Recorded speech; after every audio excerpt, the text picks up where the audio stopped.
찬양과 영광과 존귀를 받기에 합당하신 하나님 아버지 감사합니다. 오늘도 하나님 백성들을 하나님의 존전에 부르시고 하나님 앞에 나와 예배하며 경배하며 찬양할 수 있는 은혜 베풀어 주신 것 감사합니다. 오늘 우리의 예배를 통하여 하나님 영광 거두어 주시옵소서. 예배하는 모든 하나님의 백성들에게 하나님께서 주시고자 준비해 두신 은혜와 복으로 가득가득 넘쳐나는 복된 시간 되기를 간절히 소원하오며 예수님 이름으로 기도드리옵나이다. 아멘. 사도신경으로 우리의 신앙을 고백드립니다. 전능하사 천지를 만드신 하나님 아버지를 내가 믿사오며 그 외아들 우리 주 예수 그리스도를 믿사오니 이는 성령으로 잉태하사 동정녀 마리아에게 나시고 본디오 빌라도에게 고난을 받으사 십자가에 못 박혀 죽으시고 장사한 지 사흘 만에 죽은 자 가운데서 다시 살아나시며 하늘에 오르사 전능하신 하나님 우편에 앉아 계시다가 저리로서 산자와 죽은 자를 심판하러 오시리라. 성령을 믿사오며 거룩한 공예와 성도가 서로 교통하는 것과 죄를 사하여 주시는 것과 몸이 다시 사는 것과 영원히 사는 것을 믿사옵나이다. 아멘.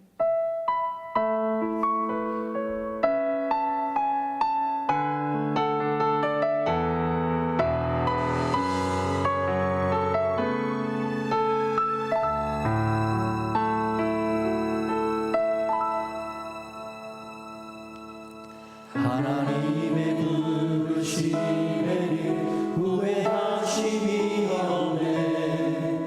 내가 이 자리에 선 것도 주의 부르심이라. 하나님의 부르심에는 결코 실수가 없네. 나를 부르신 하나님의 신실하심을 인해 작은 나를 부르신 뜻은 나는 알 수 없지만 오직 감사와 순종으로 주의 일을 받으리라. 때론 내가 연약해져도 주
자리에 앉으셔서 함께 기도할 때 김종국 장로님 기도 인도하십니다.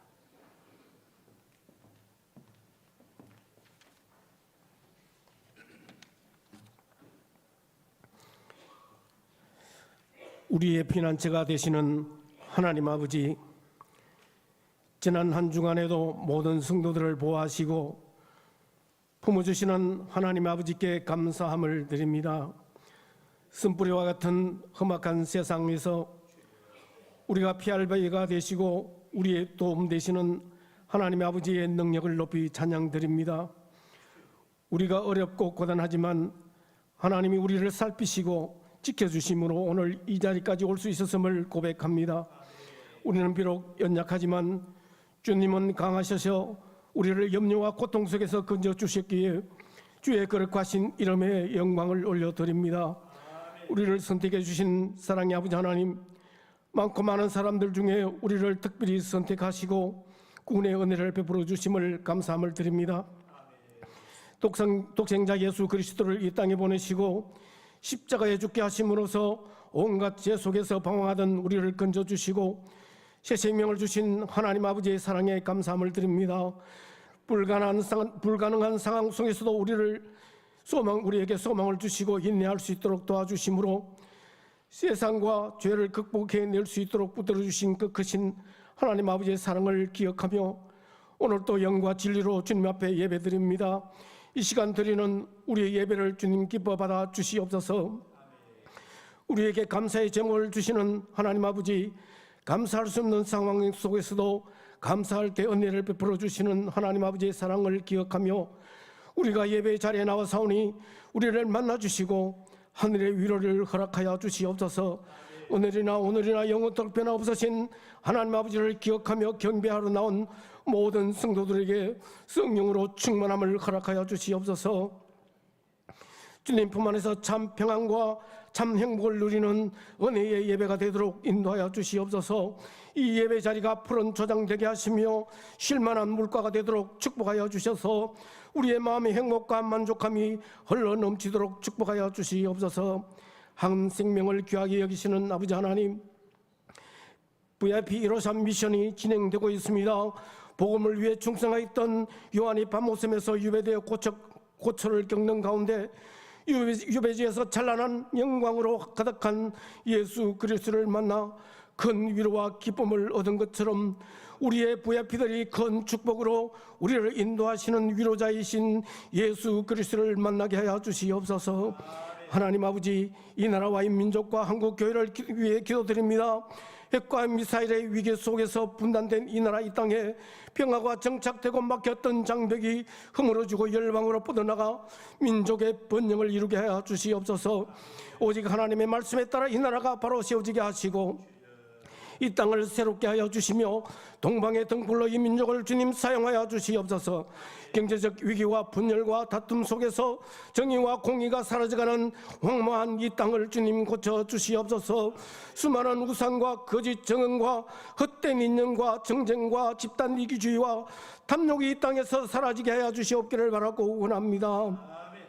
이 어지러운 세상 속에서도 오직 자신들과 가족만을 위해 온갖 편법과 위선과 위장으로 부와 권력을 세습하며 사회의 지탄이 되어가는 지도자들에게 새롭게 주님 고쳐주시옵소서.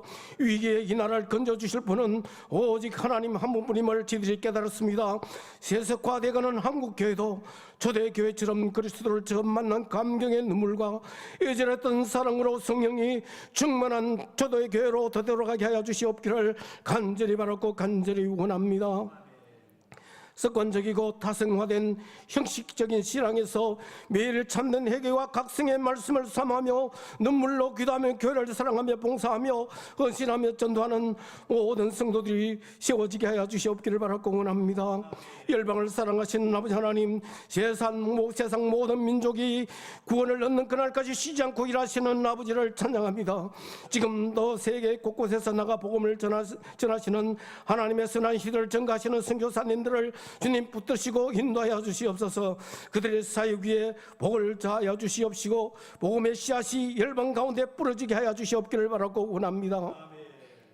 선교사들의 건강과 가족들을 주님 돌보시고 비자와 재정의 문제들을 주님 해결하여 주시옵소서. 신실한 현지의 동력자들을 만나게 하시고 모든 민족들을 제자로 삼는 일에 최선을 다할 수 있도록 모든 필요를 채워주시옵기를 간절히 바라고 원합니다. 하나님 아버지, 이 시간 말씀을 전하시는 우리 담임 목사님을 성령으로 주님 붙들어 주시옵소서. 우리 나섬 공동체를 위해 헌신하시고 성민과 희생을 마다하지 않으시는 목사님의 삶에 주님의 위로와 은총이 임하기를 간절히 원합니다. 우리들은 목회 일 가운데 바나바가 되어 그 길이 외롭지 않도록 돕는 동력하게 되게 하시고 목회 방향에 힘을 실어 그 길을 힘차게 걸어갈 수 있게 하여 주시옵기를 간절히 바라고 원합니다. 이 시간 말씀 듣는 우리 모두에게 들을 수 있는 귀와 순종의 마음은 밭을 허락하여 주시옵소서. 하나님 아버지, 예배를 위해 수종드는 모든 돕는 성기들 위해 30배, 60배, 100배의 결실이 있게 하시고 이 시간 은혜의 찬양을 올리는 하유나 청년의 찬양을 주님 기뻐 받으시고 하늘 문을 열어 축복하여 주시옵소서. 우리 예배를 주님 홀로 영광 받으시고 모든 말씀 진료 생명 되시는 예수 그리스도의 이름으로 기도드리옵나이다. 아멘.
우리 하윤아 청년 감사합니다. 여러분들 작년 40일 특세 기간에 우리 합심기도 많이 했죠. 그때 우리 임용고시 치는 청년이 있었습니다. 4명의 청년 늘 새벽마다 기도했는데 그 중에 한 명이에요.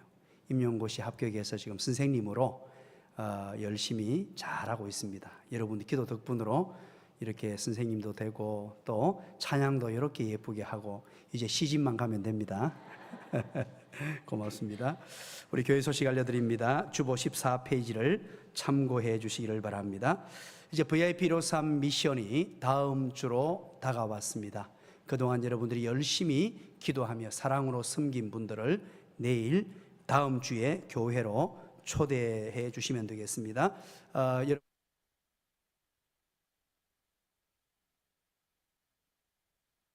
에 간지가 들어가 있는데 초청장입니다. 여러분 초청하실 분들 혹시 초청장이 모자라면은 더 가지고 가도 됩니다. 일단 3장씩을 놓았는데요. 더 필요하신 분들은 받아가셔서 그렇게 새가족 VIP들을 초청해 주시면 고맙겠습니다. 그리고 여름 성경학교가 이제 시작됩니다. 여름 행사가 시작되는데 이제 근본에는 2023년에는 우리 교회에서 교사 강습회가 열립니다. 우리 교회에서. 그래서 경청로회 전체 교회가 우리 교회에 모여서 교사 강습회로 하게 되니까 여러분 많이 기도해 주시고 11일, 12일 다음 주일 저녁부터 시작해서 오후 예배부터 그렇게 시작되니까 우리 또 목자들은 우리 교사들은 많이 참여하셔서 준비해 주시기를 바랍니다. 그리고 한마음 체육대회 경품 찬조해 주신 분들의 명단입니다. 굉장히 많죠. 이렇게 많아서 이번에 저도 경품에 당첨이 되었습니다. 제가 생애 아마 처음인 것 같은데요. 경품에 당첨되는 영광을 안았습니다. 행복한 시간 되도록 해주신 모든 분들에게 진심으로 감사를 드립니다.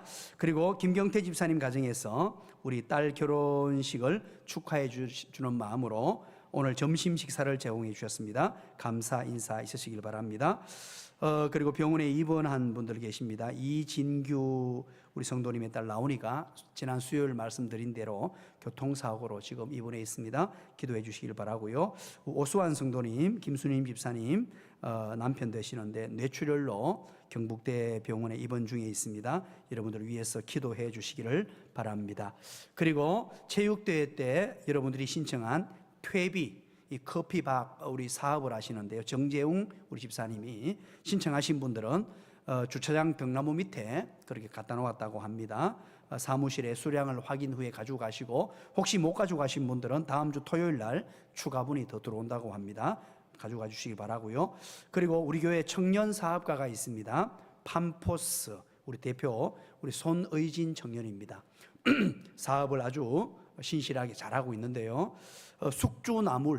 숙주나무를 좀 여러분들에게 나누어 드리려고 아마 밑에 60박스를 그렇게 갖다 놓은 것 같습니다. 그래서 혹시 숙주나물, 콩나물이라 그러죠? 좀 다릅니까? 저는 잘 모르겠는데 숙주나물이라고 적어놨네요. 60박스인데 선착순으로 필요하신 분들 예배 마치고 내려가셔서 받아가시면 됩니다. 무료입니다. 그 대신 기도 많이 해주시고요. 아마 2부 예배 때는 돌아가지 않을 것 같은데 1부 예배 때 필요하신 분들 받아가시면 좋겠습니다.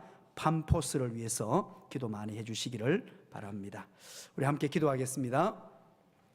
살아계신 하나님 아버지 고맙습니다. 감사합니다.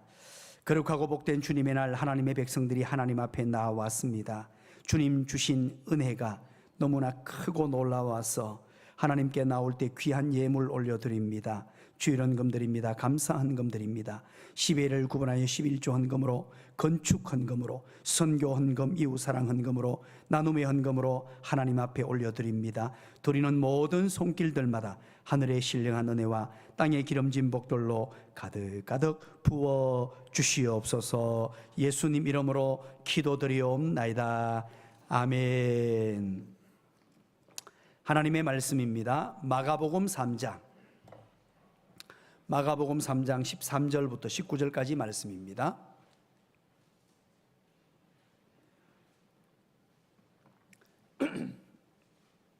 마가복음 3장 13절부터 19절까지 우리 한 절씩 나누어서 읽겠습니다. 제가 먼저 13절 읽습니다. 19절은 다 같이 읽습니다. 또 산에 오르사 자기가 원하는 자들을 부르시니 나온지라.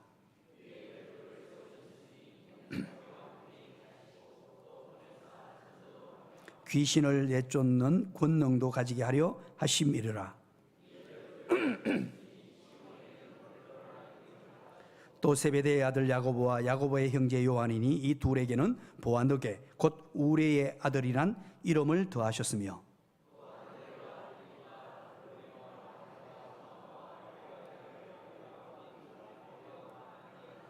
다 같이 봅니다. 또 가룟 유다니 이는 예수를 판자더라. 아멘. 이렇게 옆에 분들 한번 보시면서 한번 인사합니다. 오늘도 잘 오셨습니다. 은혜 많이 받으세요. 감고 미사 축하합니다.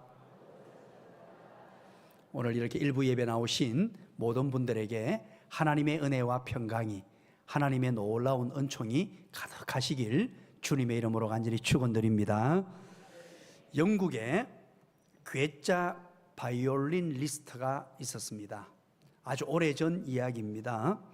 이 사람은 바이올린 연주가일 뿐만 아니라 바이올린 수집가이기도 했습니다. 세상에서 좋은 바이올린 악기들은 전부 수집하고 그렇게 살고 있던 사람이었습니다. 그런데 어느 날 자기가 소장하고 있던 바이올린 중에 최고의 바이올린, 최고가의 바이올린을 들고 바이올린 연주를 하게 되었습니다. 수많은 사람들이 운집해 있고 요즘 돈으로는 그렇게 큰 돈이 아닐 수 있습니다만 이때 당시에 2,000파운드 영국 돈으로 상당히 비싼 그런 가격입니다. 2,000파운드가 넘는 그런 악기를 가지고 이제 연주를 합니다. 그러면서 사람들에게 밝힙니다. 이것은 최고 고가의 악기입니다. 2,000파운드가 넘는 바이올린입니다 하고 연주를 합니다. 수많은 사람들이 열광을 보냅니다. 박수를 보냅니다. 환호합니다. 열렬한 그런 박수를 보내게 되죠. 그런데 그 이후에 충격적인 행동을 보입니다. 갑자기 그 바이올린을 부숴버리더니만 땅에서 발로 밟기 시작합니다. 그러니까 이 산산조각이 난 거예요. 모여있던 이 군중들이 전부 와 하고 탄성을 지르면서 충격을 받게 되었습니다. 그때 사회를 보던 사회자가 이런 멘트를 날립니다. 지금 연주한 그 바이올린은 사실은 이분이 가지고 있는 최고의 고가 바이올린이 아닙니다. 이분이 가지고 있는 가장 저렴하고도 싸구려 20파운드도 되지 않는 그런 아주 저가의 싸구려 바이올린으로 연주한 것입니다.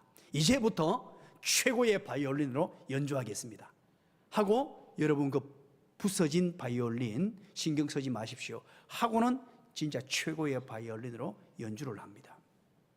아니나 다를까 정말로 연주가 아름답고 멋졌습니다. 또다시 사람들은 열광하며 박수를 보냅니다.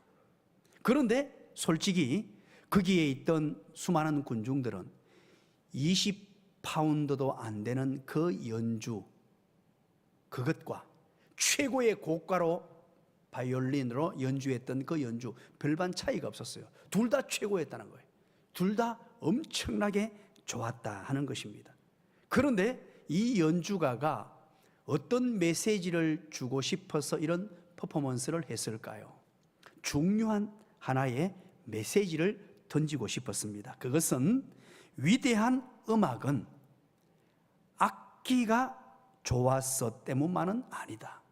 악기보다 더 중요한 것은 바로 연주하는 연주자이다. 바로 사람이다 라는 것을 교훈해 주고 싶었던 것입니다. 위대한 음악가가 위대한 사람이 음악을 만든다. 위대한 음악을 만든다는 것을 교훈해 주고 싶었던 것입니다. 여러분 이것은 예수님의 철학과도 동일합니다. 예수님께서는 이 세상을 변화시키고 이 세상을 구원하시기 위하여 어떤 방법을 선택하시기로 작정하셨느냐? 사람을 사용하시기로 작정하셨습니다.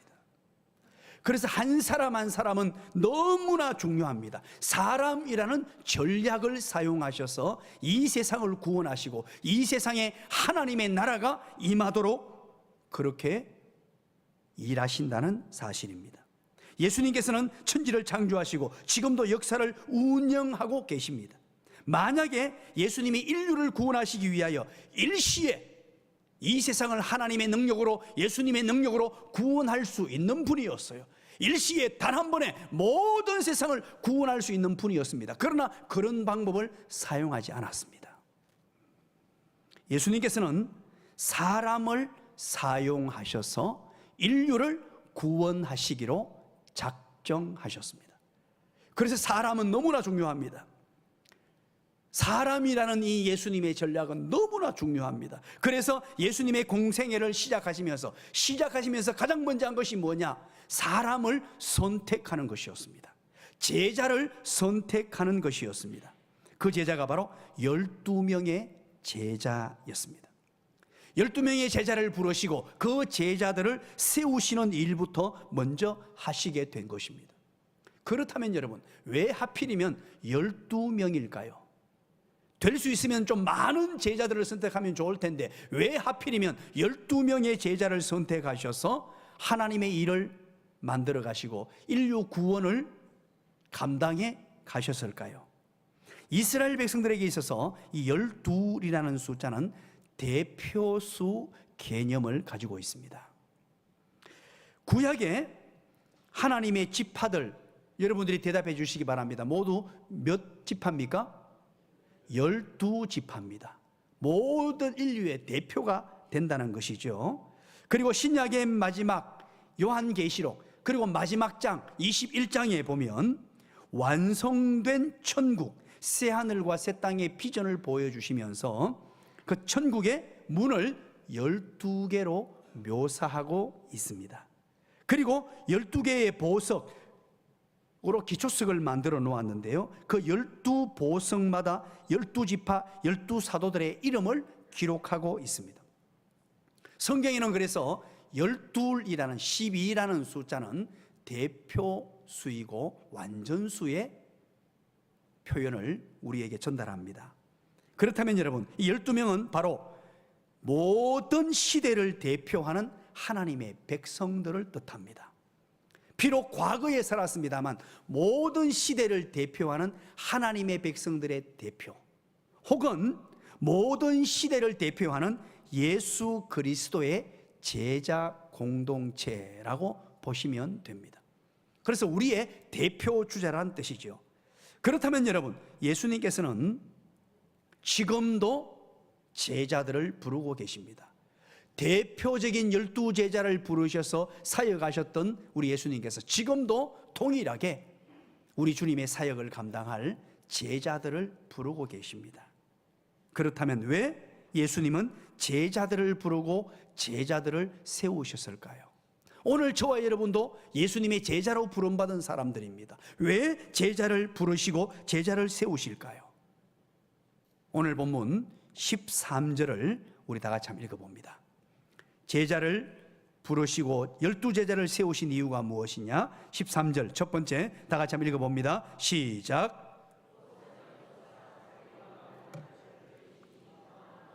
또 산에 오르사 자기가 원하는 자들을 부르시니 나온지라 그럽니다. 자기가 원하는 자들을 부르셨다 그러죠. 첫째로 제자들을 필요로 하시기 때문에, 제자들을 필요로 하시기 때문에 부르셨습니다. 즉 하나님의 나라 확장을 위해서 사용하고자 제자들을 부르셨습니다. 오늘 13절에 보니까 제자들의 자격 기준이 무엇입니까? 여러분들이 한번 찾아보십시오. 예수님께서 제자들을 부르실 때 어떤 대학을 나오거나 어떤 학문이 뛰어나거나 어떤 키가 크고 또는 많은 사람들의 선망의 대상이 되는 어떤 요건을 갖추었는가 하는 것입니다. 전혀 그런 것이 없고 자기가 원하는 자들을 부르셨다라고 기록합니다. 예수님께서 원하는 자들, 이것은 전적으로 주님의 주권적인 선택 때문이라는 것을 알 수 있습니다. 그럼에도 불구하고 분명한 사실, 오늘 본문에 등장하는 제자들의 면면을 여러분 한번 보십시오. 예수님께서 제자들을 선택할 때 선택의 기준이 보편적으로 사람들을 선택하는 세속적인 기준으로 선택한 것이 아닙니다. 매우 달랐습니다. 오늘 16절 이하의 제자들의 명단을 한번 보십시오. 명단을 쭉 기록하고 있는데요, 오늘 이 본문을 보면서 우리가 확인할 수 있는 것은 제자들에게 하나의 공통점이 있다면 그것은 이때 당시 별 볼 일 없는 사람들이었습니다. 세상적으로 굉장히 내세울 만한 뭘 가지고 있었던 사람이 아니었습니다.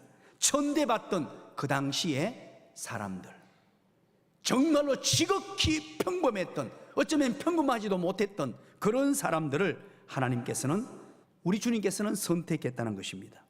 여기에서 우리는 어떤 교훈을 받을 수 있겠습니까? 평범한 사람들일지라도 우리 주님의 손에 붙들린 바 되었을 때 그들은 비법한 일을 할 수 있다는 거예요. 지극히 평범한, 어쩌면 평범하지도 못했던 천대받던 그들이었습니다만 그들이 주님의 부름을 받고 주님의 손에 붙들린 바 되었을 때 놀라운 하나님의 일들을 행할 수 있게 되었다는 것입니다.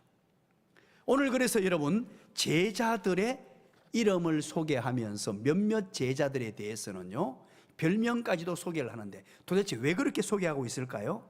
오늘 16절 한번 보시죠. 16절 다 같이 한번 읽어볼까요? 시작. 이 12를 세우셨으니 시몬에게는 베드로라는 이름을 더하셨고.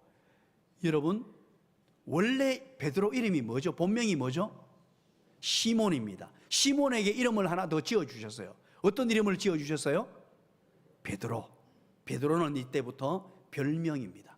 이제 시몬이라는 이름보다는 베드로라는 이름이 더 많이 불려지게 되고 더 많이 사람들에게 알려지게 됩니다. 그런데 베드로라는 뜻, 지금 헬라어로 베드로 그러니까 의미가 지금 잘 전달되지 않죠. 이 베드로 한글로 바꾸면 따라서 합니다. 반석, 육중하고 든든하고 흔들림이 없는 기둥 같은 반석. 자, 그러면 이게 어떤 의미냐 하면요, 베드로가 도대체 어떤 사람이었느냐, 우리 사복음서에 보면 성질이 급하고 다혈질이며 아주 변덕스럽고 아침 저녁으로 잘 변하고 불안정한 사람이었습니다. 우리가 보기에 화도 잘 내고 쉽게 삐지고 기분 좋을 때는 하늘을 올라가다가 기분 나쁘면 저 바닥까지 내려가고요, 욱하는 성질이 있고 뭐 조변석계와 같은 그런 성격이 아침 저녁이 다른 그런 사람이었습니다. 그런데 그에게 예수님께서는 너는 앞으로 시몬이라고 부르지 말고 반석이라고 불러라 하고 부르시면서 그에게 예수님의 엄청난 기대, 앞으로 베드로가 해야 할 사역, 앞으로 또 이루어질 모든 일들을 우리 주님께서는 기대함으로 그에게 베드로라는 이름을 붙여주셨습니다. 초대교회가 세워지는 기초석이 되라는 말입니다. 이 베드로를 통하여 초대교회를 세우고 반석과 같은 기초가 되어 초대교회의 어떤 모든 일들을 사역을 감당하며 때로는 초대교회의 기둥 같은 인물로 그렇게 사용하겠다는 뜻입니다. 이 베드로라는 이름 속에 이제 그동안 불안정했던 사람, 그동안 변덕스럽고 성질이 급하고 아침 저녁으로 잘 변하고 그렇게 불안정했던 사람을 통하여 기둥 같은 인물로 초대교회를 세우며 하나님의 나라의 엄청난 일을 감당하게 하겠다 하는 놀라운 선언입니다. 사랑하는 여러분, 오늘 예수님께서 제자들을 선택하신 이유는 제자들을 필요로 하셔서 하나님의 일을 감당하시고자 하심인데, 아무리 연약하고 아무리 부족한 사람이라도, 우리가 보기에 아무리 나약해 보이는 사람일지라도 우리 주님의 손에만 붙들리면 하나님의 능력을 경험하고 힘 있는 하나님의 사람으로 사역을 감당하게 될 줄로 믿으시기를 간절히 축원합니다. 그래서 하나님의 부르심에는 절대 후회하심이 없고 하나님의 부르심에는 실수함이 없습니다. 우리가 생각하기에는 나 같은 사람이 어떻게 쓰임받을까, 나 같은 사람이 어떻게 사용될까, 그런 생각을 할 수 있습니다. 나는 지혜도 부족하고 지식도 부족하고 나는 이 세상을 살아가면서 여러 가지 나약하고 연약한데 어떻게 주님의 일을 감당할까 염려할 필요가 없다는 거예요. 하나님께서는 하나님의 영을 통하여, 성령을 통하여 저와 여러분을 멋지게 사용한다는 겁니다. 옆에 사람에게 한번 얘기해 주시기 바랍니다. 당신은 위대한 하나님의 사람으로 사역할 것입니다. 위대한 하나님의 사람으로 사역하게 될 분들입니다. 지금의 모습은 약점도 있습니다. 부족합니다. 미미합니다. 그럼에도 불구하고 우리 주님께서 부르신 이유가 있다는 거예요. 17절을 한번 보시죠. 17절, 그 다음 제자가 나오는데요, 한번 읽어볼까요? 시작. 또 세베대의 아들 야고보와 야고보의 형제 요한이니 이 둘에게는 보아느게 곧 우레의 아들이 난 이름을 더하셨으며. 아멘. 베드로와 함께 활동했던 예수님의 대표적인 세 명의 제자, 베드로와 함께 바로 야고보와 요한입니다. 야고보와 요한에게는 어떤 별명을 주셨습니까? 읽어보고 시작. 보아느게. 이 보아느게를 번역하면 우레의 아들들이라는 뜻입니다. 우레의 아들들. 이 우레의 아들들이라고 하면 어떤 느낌을 받습니까? 긍정적인 느낌도 있고요, 부정적인 느낌도 있습니다. 긍정적인 느낌은 무엇입니까? 이 1세기에 예수님 당시에 우레라고 하면, 이 문서를 읽어보면요, 우레, 이것은 번쩍번쩍 번개거든요. 천둥 번개가 번쩍번쩍 치는데 하늘의 천사, 하늘의 메신저라고 그렇게 이해를 했어요. 하늘에 보낸 메신저, 강력한 메신저라는 의미로, 긍정적인 의미로 사용되기도 했습니다. 그런가 하면 이 우레라는 것은 부정적인 의미로도 사용됩니다. 천둥, 번개, 벼락, 이런 것은 아주 파괴적입니다. 아주 급한 것을 우리는 연상하게 되는데, 그래서 어떤 성경학자들은 야고보와 요한의 성격이 어땠다고 하느냐, 벼락 같았다고 말합니다. 실제로 오늘 여러분 메모를 해주셨다가 누가복음 9장을 한번 읽어보십시오. 누가복음 9장에 보면 9장 54절에 보면 예수님께서 제자들을 데리고 어디로 들어가느냐, 사마리아로 들어갑니다. 예수님께서 제자들과 함께 사마리아로 하나님의 복음을 전하러 들어갔는데 사마리아 사람들이 예수님을 거부합니다. 유대인들은 여기 못 들어온다고 거부해 버립니다. 하나님의 복음을 들고 그들에게 행복을 주기 위해 갔는데 거부를 당합니다. 그때 가장 벼락같이 반응했던 사람이 누구냐 하면 바로 야고보와 요한입니다. 야고보와 요한이 어떻게 말하냐니까, 선생님, 예수님, 이것들이 어떻게 우리 선생님을 거부합니까? 하늘에서 불을 내려가지고 벼락을 쳐버리십시오. 그냥 막 이러면서 예수님에게 항의를 합니다. 예수님이 길을 가신다는데 어떻게 예수님 오시는 것을 막습니까? 하늘에서 그냥 벼락을 내리십시오. 불을 내리십시오. 진짜 벼락 같은 그런 사람이었습니다. 그런데 여러분, 이 야고보와 요한이 주님의 손에 붙들림을 받았을 때, 예수님의 부름을 받고 예수님의 제자가 되어 주님의 부르심을 받았을 때에 하나님의 메시지를 전달하는, 하늘의 메시지를 전달하는 천둥처럼 증거하는 위대한 사도가 되었다는 것입니다. 모든 사람들은 약점이 있습니다. 모든 사람들은 부족한 부분이 있습니다. 나약합니다. 연약합니다. 때로는 성격적으로 조금 모간한 사람도 있습니다. 그럼에도 불구하고 주님께 붙들림 바 되어 주님이 사용하시고자 하면 위대한 하나님의 사람으로 세워질 수 있다는 것입니다. 시몬을 베드로라 이름하여 하나님의 기대를 담고, 우리 주님의 기대를 담고 교회의 반석으로 세우셨는데 궁극적으로 베드로가 교회의 기초석이 됩니다. 베드로를 통하여 신약시대 교회가 출발했죠. 야고보와 요한은 위대한 천둥 같은 메신저가 되어서 부족한 부분이 많고 벼락 같은 그런 성격을 가졌습니다마는 위대한 하나님의 사람으로 세워지게 되는 놀라운 은총을 입게 됩니다. 18절, 19절 제자들의 이름이 쭉 열거되죠. 17, 18, 19절 제자들의 이름이 열거되는데 19절을 한번 보십시오. 마지막으로 소개되는 제자가 있습니다. 다 같이 한번 읽어봅니다. 시작. 또 가룟 유다니 이는 예수를 판 자더라라고 소개합니다. 여러분, 가룟 유다를 소개하면서 예수님을 팔았다. 가룟 유다는 어떤 사람이었습니까? 상당히 비판적인 사람이었습니다. 똑똑하기는 제일 똑똑했어요. 이치에 밝고요, 계산력도 뛰어나고 논리적이고 나름대로 옳고 그름을 판단해서요 제일 똑똑한 사람이었습니다. 그런데 자기의 약점을 극복하지를 못한 사람으로 남습니다. 오늘 이 본문을 보면서 우리는 참 많은 교훈을 받아야 됩니다.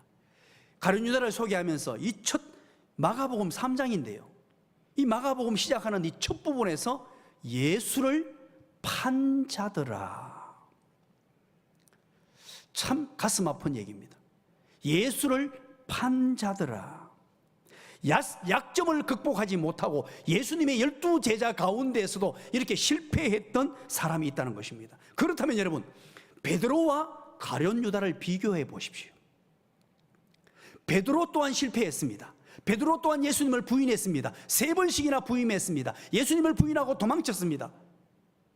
가룟 유다와 다를 바가 없었어요. 그러나 베드로는 자기의 약점을 극복했습니다.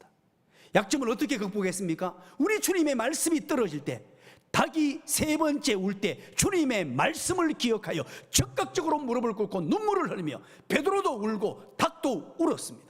울면서 자기 자신의 삶을 돌이키는 회개가 있었다는 말이죠. 사랑하는 여러분, 저와 여러분에게도 약점이 있습니다. 모든 하나님의 사람, 제자로 부름받은 사람인데 어떤 사람은 베드로의 길을 걸을 수 있고 어떤 사람은 가룟 유다의 길을 걸을 수밖에 없습니다. 저와 여러분이 나약한 인간이기 때문에 때로는 약점이 있습니다. 모난 성격도 있을 수 있습니다. 수많은 약점들을 가지고 삽니다. 그 모든 것들을 십자가 앞에 내 약점을 내려놓고 우리 주님 다스려 주심을 기꺼이 수용하는 자. 하나님, 저는 나약합니다. 부족합니다.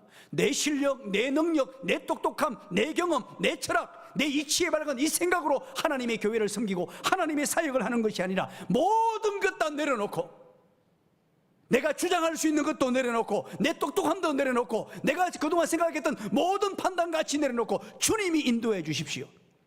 마치 방주에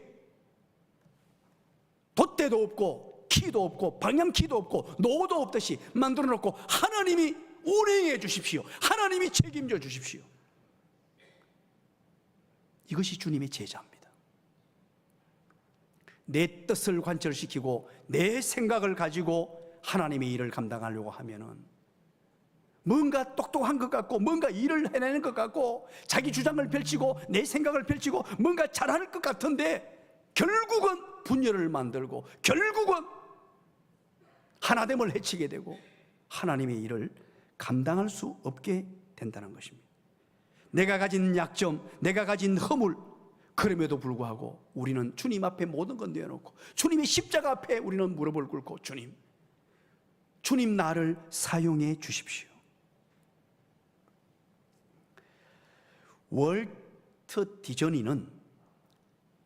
디즈니 전 세계적으로 유명하죠. 디즈니 아이디어 이거잖아요.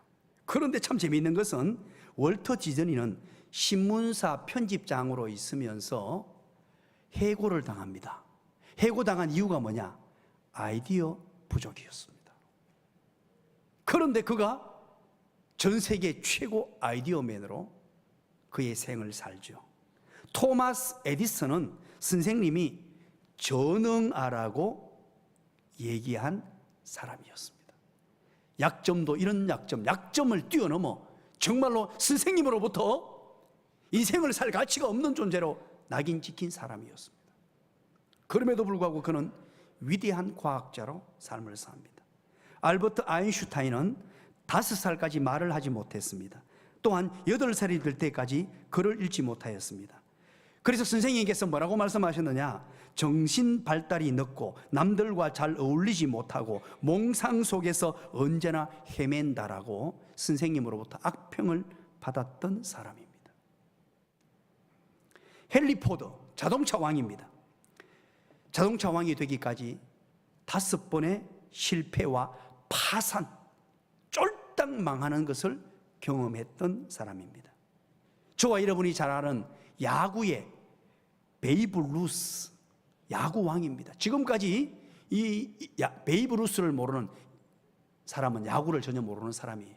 야구를 조금만 하면은 이 베이브 루스를 압니다. 최다 홈런을 기록했던 홈런 왕입니다. 그런데 참 재미있는 것은 최다 삼진 왕입니다. 분명히 최다 홈런 왕인데 그와 더불어서 최다 삼진을 많이 당한 사람으로 유명합니다. 1990년대에 한국을 뒤흔들어 놓았던 한 가수가 있습니다. 이름은 태지요, 성은 서씨입니다. 모릅니까? 서태지라는, 참 이 서태지라는 가수가 1992년도 5월 달에 방송국 점수 매기는, 요즘 말하면 가요 이제 점수 매겨 가지고 이제 하는 프로그램이죠. 그게 나왔어요. 그날 방송에서 이 노래가 나가는데 그때 당시에 아마 여러분들 기억하시는 분이 있을 것입니다. 악평을 냈습니다. 이게 무슨 노래냐고, 이런 사람이 무슨 가수를 하냐고. 그 심사위원 중에 사회는 임백천이라는 그때 당시 최고의 유명한 가수이자 그리고 MC였고요. 그리고 최고의 전성기를 달리던 전영록이라는 가수가 심사위원회에 있었으며 수많은 그때 당대의 최고의 가수들이 심사위원으로 있었습니다. 평가가 악평이었고 섭섭할 정도였습니다. 이건 노래라고 할 수 없다고 악평을 해버렸습니다. 그래서 그 프로그램이 생긴 이래로 가장 낮은 점수가 그렇게 낮은 적이 없었는데 72점밖에 못 받았어요. 그런데 놀라운 것은 그 프로그램에 나타났던 서태지가 몇 달 후 대한민국 가요계를 뒤흔들어 놓는, 이것은 가히 상상도 하지 못했던 새로운 신패러다임의 가요 세계를 열어가는 사람이 누구냐? 서태지였습니다. 낙제 점수, 우리가 낙제 점수를 준 사람이 때로는 하나님에게 엄청나게 크게 쓰임받을 수 있는 사람이 있다는 사실이에요. 우리가 보기에는 보잘것없어 보이고 우리가 보기에는 아무짝에 쓸모없는 사람같이 보이고 그런 사람일지라도 하나님의 손에 붙들림 받을 때, 주님의 손에 붙들림 받을 때 그는 위대한 하나님의 사람이 될 수 있습니다. 여러분의 자녀를 바라보실 때 그렇게 바라보십시오. 좀 모자라 보입니까? 조금 공부가 조금 시원찮아 보입니까? 여러 면으로 볼 때 만족함이 덜합니까? 그럼에도 불구하고 낙인 찍지 마십시오. 낙제 점수 주지 마십시오. 교회 사랑방에서 여러분 주변의 모든 분들을 바라볼 때 그렇게 바라보시고, 특별히 우리 불신자들을 바라볼 때 낙인 찍지 마십시오. 그들 또한 주님의 부름받고 주님 앞에 나올 때 어떤 위대한 하나님의 사람이 될지 아무도 몰라요. 두 번째입니다. 14절. 왜 부르시고 왜 12제자를 세우셨을까요? 14절 다 같이 읽어봅니다. 시작. 이에 12를 세우셨으니 전도도 하며. 아멘. 두 번째, 자기와 함께 있게 하시고 라고 말합니다. 두 번째는 예수님께서 제자들과 함께 하시고자 제자들을 부르신 거예요. 다른 이유가 아니고 예수님께서 왜 제자들을 부르셨느냐? 함께 하시려고. 이것이 선택의 목적입니다. 분명한 목적, 함께 하시기 위하여. 여기에는 놀라운 의미가 있습니다. 도대체 함께 한다는 의미가 뭘까요? 두 가지 의미가 여기 숨어 있습니다. 첫 번째는 사랑의 교제입니다. 내가 너를 사랑한다. 이제 내가 너를 선택했으니 내가 너와 함께 사랑의 교제를 나누고 싶다는 것입니다. 내가 너희들과 함께 깊은 사랑을 나누고 싶다는 거예요. 저와 여러분을 부르신 이유는 깊은 사랑의 교제. 오늘도 저와 여러분을 부르셔서 예배의 자리로 나오게 하신 이유는 하나님께서 여러분들을 너무 사랑하셔서 부르신 거예요. 그렇다면 저도 하나님 사랑합니다. 저도 하나님을 마음껏 사랑합니다. 사랑의 표현으로 찬양을 올려드립니다. 사랑의 표현으로 예배를 드립니다. 우리 주님 사랑의 표현으로 오늘 이 자리에 앉아 있는 것입니다. 만왕의 왕, 만주의 주, 역사의 주님, 놀라우신 인류의 구세주 예수 그리스도가 저와 함께 있고 싶어 하신다는 거예요. 이 얼마나 놀라운 일입니까? 같이 있고 싶어 한다는 겁니다. 사랑의 대상으로 저와 여러분을 부르신 거예요. 수많은 약점들이 있고 수많은 부족함이 있고 수많은 나약함이 있음에도 불구하고, 그럼에도 불구하고 저와 여러분을 사랑하셔서 부르셔서 사랑의 교제를 나누고 싶다는 거예요. 그래서 만약에 사랑의 깊은 관계에 들어오지 아니하면 어떤 사람들은 때로는 환난을 당합니다. 때로는 육체적인 질병을 줍니다. 때로는 환경의 문제를 일으킵니다. 때로는 사업의 문제를 일으켜서 하나님을 찾도록 만들고 하나님 앞에 나와서 깊은 사랑의 교제를 하도록 하나님이 원하시는 바가, 우리를 부르신 목적이 깊은 사랑의 교제를 하기 위해서 그렇습니다. 그런데 우리는 그것도 모르고 날마다 세상을 기웃하며 세상에 마음 주고 세상에 정 주고 세상의 모든 시선을 갖다 놓으면 하나님께서는 어김없이 우리의 삶의 울타리를 흔들어 놓습니다. 나는 너와 깊은 사랑의 교제를 나누고 싶다는 거예요. 또 한 가지는 가치 있는 기회를 통해서 제자들을 훈련하고 싶으신 거예요. 이 훈련, 자연스럽게 함께 있는 기회를 통해서 우리를 향한 주님의 기대를 전달하시고 주님의 삶을 우리에게 다 보여주시면서 우리도 주님처럼 살기를 원하셨던 거예요. 작은 예수로 우리도 예수님처럼 그렇게 살아가기를 원하시면서 주님이 친히 우리와 함께 사시면서 살아가시는 모습을 보여주신 것입니다. 그렇다면 여러분, 주님과 함께 있을 수 있는 방법, 이게 뭘까요? 두 가지밖에 없습니다. 성경에는 주님과 함께 있을 수 있는 방법은 바로 말씀과 기도입니다. 이것이 두 가지 방편이에요. 주님과 함께하는 삶, 이게 뭐냐? 주님으로부터 깊은 사랑의 교제를 나누고 또 주님의 훈련을 받는, 주님과 함께 주님을 따라가는 삶을 사는 것은 다른 게 아니고 말씀과 기도입니다. 끊임없이 말씀에 귀를 기울이고 끊임없이 하나님께 기도하는 이 균형을 잡아야 돼요. 어떤 사람은 말씀은 열심히 잘 읽고 말씀은 열심히 연구하고 말씀을 잘 듣는데 기도가 없는 사람이 있습니다. 교만한 성도가 될 수밖에 없어요. 자기 주장이 강한 사람이 될 수밖에 없습니다. 또 어떤 사람은 기도는 열심히 하는데 하나님의 말씀이 없어요. 말씀에 귀를 기울이지 않습니다. 분별력이 떨어지는 사탄의 속임수에 넘어가고 이단의 꾀임에 빠질 수 있는 그런 사람이 될 수밖에 없어요. 말씀과 기도의 균형을 이루어서 우리 주님과 깊은 교제를 할 수 있어야 한다는 것입니다. 마지막 세 번째입니다. 14절, 자, 이에 12를 세우셨으니 이는 자기와 함께 있게 하시고, 또 마지막 시작, 또 보내사 전도도 하며 라고 말합니다. 예수님께서 제자들을 부르시고 제자들을 세우신 이유 세 번째는 전도하고자 하셨기 때문입니다. 함께 있는 기회를 통하여 주님과 깊은 사랑의 교제를 나누고 주님과의 친교를 나누고 주님의 말씀으로 훈련받고, 그리고 난 이후에 우리가 궁극적으로 무엇을 하기 위해서 하나님의 복음을 전하는 사람으로, 예수 그리스도의 복음을 전하는 사람으로 우리를 부르셨다는 것입니다. 이것이 바로 그리스도인 예수님의 제자의 정체성입니다. 우리 주님께서는 우리를 부르셨어요. 자기가 원하는 자들을 부르셨습니다. 나약하고 부족하지만 자기가 원하는 자들을 다 부르셨어요. 부르시고 난 이후에 사랑의 교제를 나누기를 원하세요. 하나님과 깊은 사랑의 교회, 깊은 사랑의 관계를 맺기를 원하세요.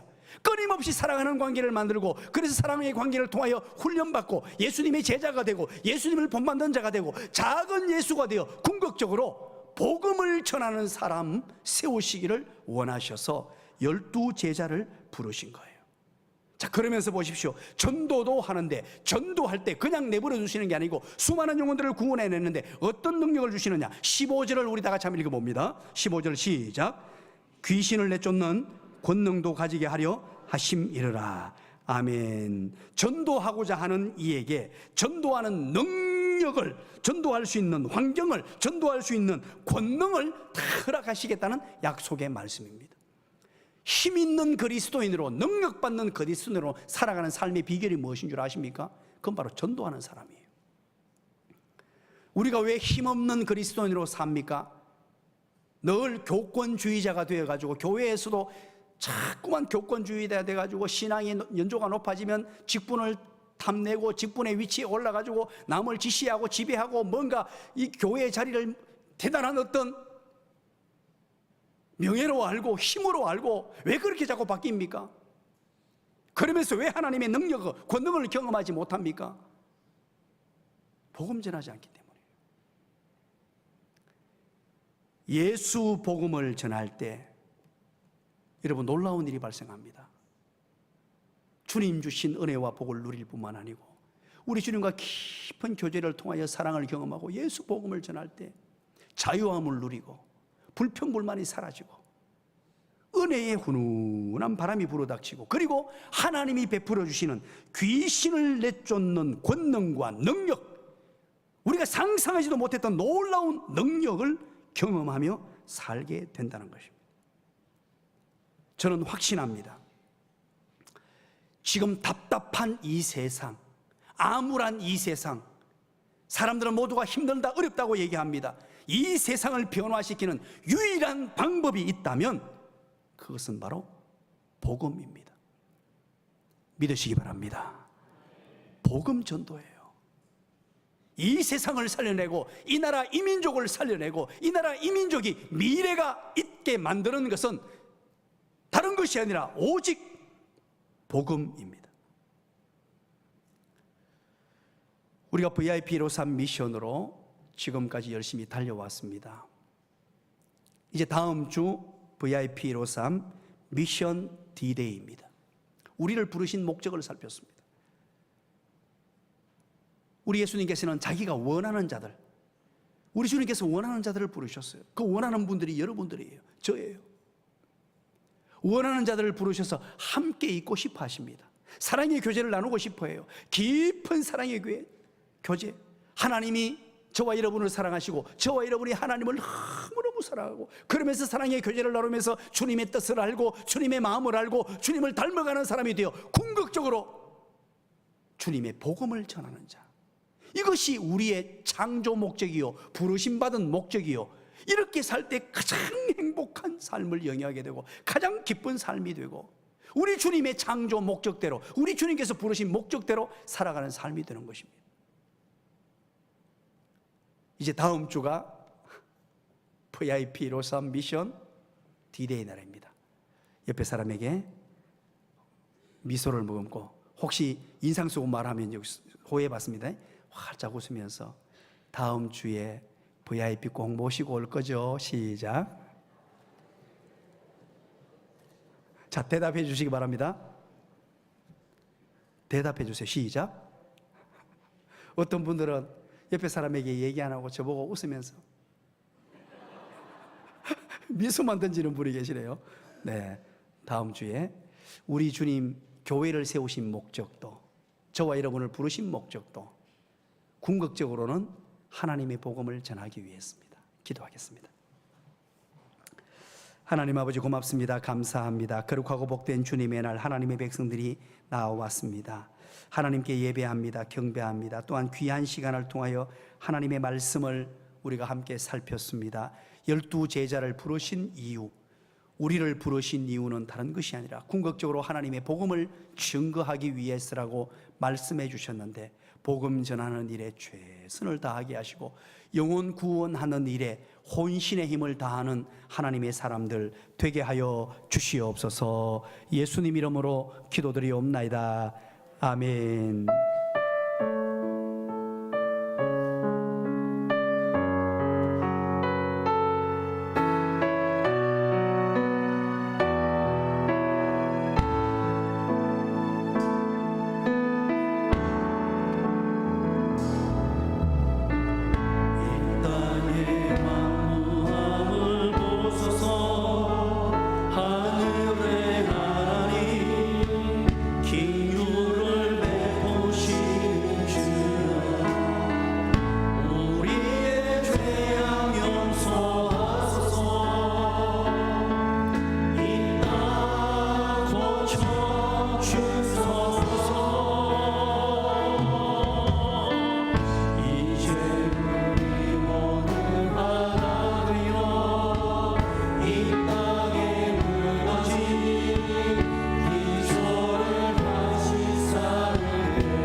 지금은 우리를 억만 죄악 가운데에서 구원해 주시기 위하여 십자가를 기꺼이 짊어지신 우리 주님 예수 그리스도의 은혜와 하나님 아버지의 크시고 놀라우신 사랑하심과 성령님의 위로, 교통, 충만하심의 은혜가 오늘 하나님 앞에 나와 예배 드리는 모든 하나님의 사람들 머리 위에 하나님의 말씀을 받고 제자로 부르심받은 목적을 깨달아 하나님의 복음을 온 세상에 전파하기로 결단하고 결심하고 일어서는 모든 하나님의 백성들 머리 위에 지금부터 영원토록 함께 있을지어다.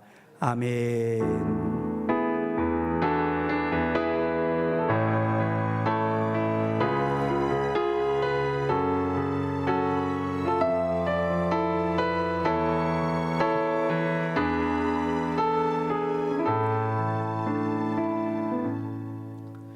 다 같이 자리에 일어나셔서 우리에게 주신 표어를 구호로 제창합니다.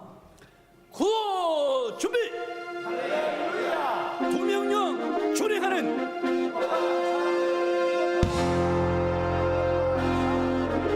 주님의 사랑이